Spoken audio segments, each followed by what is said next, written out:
When you're cursed by a witch, how do you break it? There is only two solutions to that. One is either to be lovingly kissed by a prince on a white horse, or two, for the witch who cursed you to have a change of heart. Unfortunately for our main girl, Gedo, she can't find either of those solutions, but there could be a third solution as we explore Kosei Satake's The Witch and the Beast. We open to our main two characters, Gedo and Arshav. Gedo is a girl who bears fangs with the eyes of a beast, and Arshav is a man with a delicate ghoulish features who carries a coffin on his back, who is also a mage. Their job is working for the Ultra Magical Resonance, a group that works by magic, for magic, and of magic. Gedo's true aim is to find the witch who cursed her, and Arshav uses Gedo's hatred for witches to hunt them.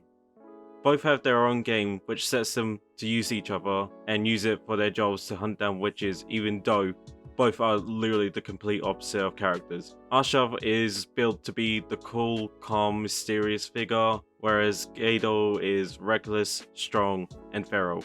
But those features is what builds them to be such a dynamic duo. The Witch and the Beast is a story of revengeance in a noir setting world where it explores the lore of witchcraft, magic, and other fantasy-like elements. The witches are set out to be the villains of the story, the powerful beings who use humans for their own gain and the source to great magical power. There are witches like that need to be stopped, which is where our protagonists come in and solve with magic.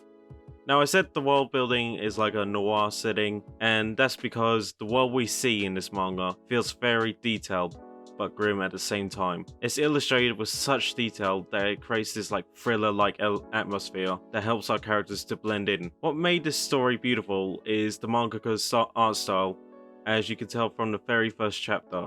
He knows how to build a scene, especially the characters standing in and how they expressionally react. What hit me was when they opened with a double spread page that shows the surrealistic horror of the series.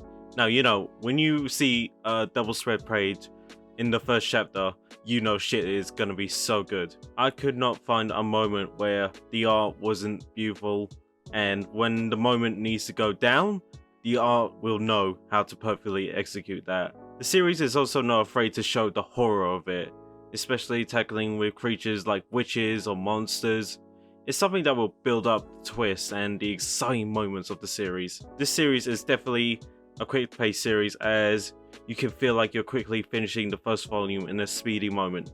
But the art is what captures you to stay in the moment and appreciate the amount of detail and emotions flowing through each panel. It made a great start to the concept of the series and lets it build up what the series is as we explore further. I personally only read up to volume 3 so far. I recently got volume 4, which I'm so excited to read. But at the end of each volume builds up what happens next, and that's something to help you keep reading, which makes me so excited to continue and collecting the volumes as it's still ongoing. And one of the things I also really love about the series is the characters.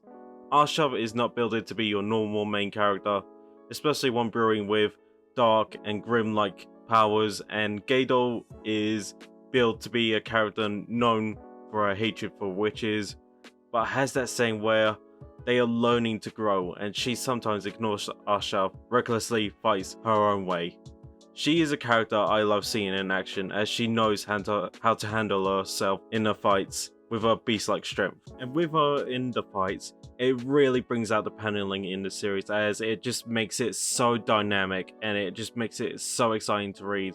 I literally love seeing how she fights in this series. It's so reckless, but at the same time, it's just so dynamic to read. Whether they find their purpose or not, they will bring their best to each job. If I had to relate this to another series, I would say this would be a lot like The Ancient Magus Bride, where it does explore the world of fantasy and mages, but The Witch and the Beast appeals more to the seinen genre for their dark-like thriller action.